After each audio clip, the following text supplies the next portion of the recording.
let's move on to some topics. Sweet. The first one everybody is concerned with sometimes is Kickstarter. Yep. Is Kickstarter good or bad? Specifically for board games. So is it good or bad for the hobby? Now, I don't know if have you Kickstarted anything? I've never done it. I've only heard you talk about it. Fair enough. I've Kickstarted a lot. And I don't know, do you want me to go first? Go ahead. All right, here we go. The first thing I would say is it's amazing. For small companies, they're allowed, they get to publish something they couldn't have published anyway. Even individuals who are at least competent with the process of manufacturing, you can always run into people who just try to do something and they don't do very well because they're not experienced with it. But other people who run Kickstarters that, like companies and things like that, I think it's awesome because they can get an obscure game that they probably, if you need 500 copies sold and you can get 500 backers right then, but it would be a gamble to produce the game otherwise and then try to get 500 people to buy it. It just works out that way really well. Okay. So you don't have to front the money to do some obscure IP game or something, like a game about, I don't know, shopping in a mall. Mall Madness 2. I know of a game that did pretty decent. Yeah. Could you imagine if it was like Area Control? No, we're talking. Yeah, get off my purses. But the one thing I don't like about it is Kickstarter exclusives, because it gets a little crazy. And this is a huge controversy, I think, is that if you Kickstart it, you get like this extra guy that you can't get past the Kickstarter. And then that stuff ends up selling on eBay for ridiculous prices, and people literally need to listen to your attack it with your wallet, right? Don't buy that stuff from people. If a Kickstarter launched, you see this notoriously with miniature games, because for instance, the game Myth, when it came out, they had tons of exclusives on the Kickstarter thing that you could only get through the Kickstarter campaign. And they were stretch goals and they were added onto the game. But then when the game came out, you get the retail copy, you're missing 20 miniatures or something. I don't know what it was, but it was a significant amount because some of them were add-ons, but the add-ons were Kickstarter exclusive as well. Okay. And so you or me, if we went to Gen Con or went to the local gaming shop or got on cool stuff or something, you can't buy any of that stuff. Now, they don't add, it might be another starting character. Like if you have a wizard and a fighter or whatever, it might be something like a random class, like a paladin or something. Who knows? Or extra monsters that you can use, stuff like that. It's not like an expansion or something or like a major gameplay inducing thing. Okay. But, wouldn't you be upset about that? Yes, but I don't know. I think my take's a little different. Like I said, I've never done the kickstarting. And frankly, I'm kind of almost tired of hearing about it. Of Kickstarters? Because that's all you hear about is Kickstarter. And I think that just sparked this GoFundMe stuff. People just want to go on trips. And so they just say, here, give me money so I can go on a trip. And there's usually got a sob story there. You've never been on a trip, got married with kids, I don't know. But with the Kickstarter, I don't know. Maybe I look at it as, I get that they want to test the waters and see if something's worth it to them. I think part of having a business, though, is gambling at things like that. Now, with the stretch goals, I would say if I would think I would almost have to get something, though, to want to do a Kickstarter. So if it wasn't exclusive, then that's something for me. Well, sometimes you do get the game cheaper. If it's like a $60 game, you might be able to get it for $40. Right. But then again, you could probably just wait till it's on cool stuff and get it for $40 or $35. And then if the game's terrible, because you have no way of knowing if it's good or not, then you could just wait and get it for $15. Right. So it's one of those gamble things. People think that you're purchasing a product on Kickstarter, but really what you're doing is you're funding somebody's dream or somebody's project, but you don't really know if it's going to come to completion anyway. Obviously, the game has to fund before they take your money, before, Kickstarter takes your money from your account. But in reality, if they get all your money and they go to production and they weren't familiar with the production process and they didn't have enough money to actually do it, you're out of luck.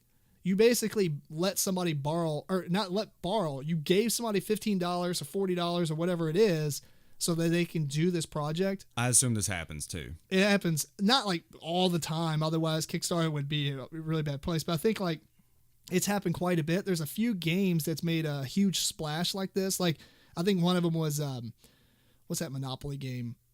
The Doom that came to Atlantic City.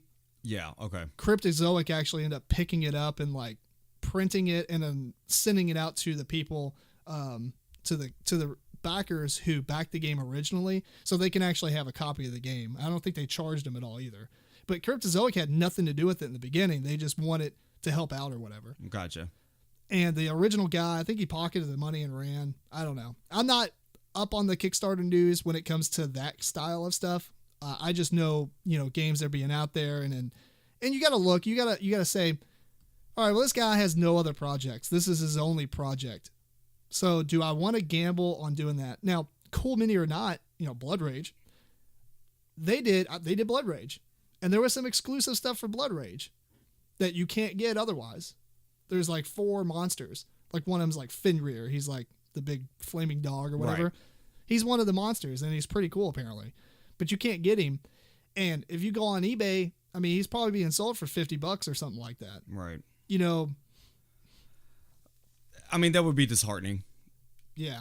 So there is that. But, funny enough, though, I think I heard that Cool Mini or not just announced that they were doing like a whole line of games not using Kickstarter, though. Yeah. At the Gamma Trade Show, they announced like 32 games they're releasing that's not through Kickstarter. So I don't understand how they would use Kickstarter for something like Blood Rage and then all of a sudden say, well, they haven't had that many games. I mean, they have now. I think what it was is they started getting into board games and stuff and doing all these miniatures and stuff like that. And they're really expensive to produce. And so Kickstarter helps out with that. Now, all those games, I think, don't include miniatures, or at least they don't include that many. I think all the miniature games they're going to start releasing will have a Kickstarter. We'll still do Kickstarter because it's a safe bet. Gotcha. But the other thing, it's also a safe bet for the customers because you're giving money to an established company. Right. Cool Mini or not knows what they're doing. They've funded lots of projects. They've backed projects. They've came out with other product. Funding, Joe Bob, who came out with, Redneck Star Wars or something. I mean, you're like, okay, well, this game, first off, looks stupid. Right. And does he even know what he's doing? I mean, it looks like I printed it on an HP LaserJet, colored it in with some crayons, and that was my prototype, and those are the pictures I'm putting up, and I need $16,000. No. Right. You don't even have finished product. You probably don't even know the manufacturing process. Right. So. But with that being said, I'm sure we'll Kickstarter our CD, so support That's it. totally different. Like, I think when it comes out, like, outside of like games, other projects are totally different. I mean, first off, we've already had a CD. We know the process or whatever. Right. And for the most part, at that point, it's probably just all our fans, or the people that we know, or the people who know us. I doubt we're gonna get like tons of people backing our CD, and they've never heard us. Exactly. Maybe we'll get a few. I'm sure it will get a few because it'll be on Kickstarter. People will see it and they'll be able to listen to the music and stuff. But maybe that one province in Japan or China, all 6 of them. What? The CDs we sold in China. Never mind. Oh yeah, we didn't we? Yeah. Wow, that's been a while. Yeah. The last thing I want to say about Kickstarter is the other thing that annoys me on Kickstarter is when a game has literally like 55 pledge levels. Now, you haven't had this to deal with, but for instance, some games will come out and they'll have like, all right, pay this much money and you get this pledge level, you get the game. Pay a little bit extra, you get the game plus all stretch rewards. Pay another level and you get like another copy of the game, but like this special Kickstarter thing. Right. And maybe one other pledge level or something. So they have like 4 or 5. That's fine. But some games, when you have to have a Kickstarter matrix that is like an Excel spreadsheet that has like all the options that you could possibly get, and then all the tiers across the top, and then you have an X in the intersection of each one. Right. I mean, wow. Yeah, it's like trying to look up like a software product like Windows or something. Well, if you get the Pro Edition, you get these other 3 check marks onto your product. That gets really annoying. I want the freaking game. That's all I want. Right. I want the game and I want the stretch rewards. And if you want to do Kickstarter exclusives or something, just do them as add-ons. Right. I don't need to fumble through all these 55,000 pledge levels. The other thing is that annoys me is these early bird specials. They have these early bird, like if you could set pledge levels to have a certain amount of people, like 50 available. Gotcha. But they promote like way before that. So the people who've been following the project can immediately go, bam, I got the game for $5 cheaper.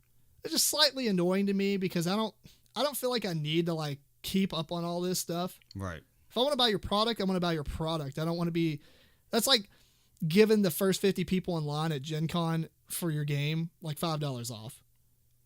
It's just kind of stupid. Right. Like, it's cool for the people getting the $5 off, but it's really annoying for other people to come in there. I've found games that I wanted to back, and the early bird special was so much cheaper. It was like $8 or $9 cheaper on a $30 game. I didn't even back it. I was like, well, I'll just wait for it to come out, whatever. Right. Because this game doesn't look that interesting, and I bet it's going to be clearance. And then I forgot what game it was, so it doesn't even matter. You'll get your $8 or $9 in. Yeah, exactly. So Kickstarter, in the end, final thoughts. I think it's good when used with good intentions, but there's humans starting these pledges and projects. So there's that. Yep.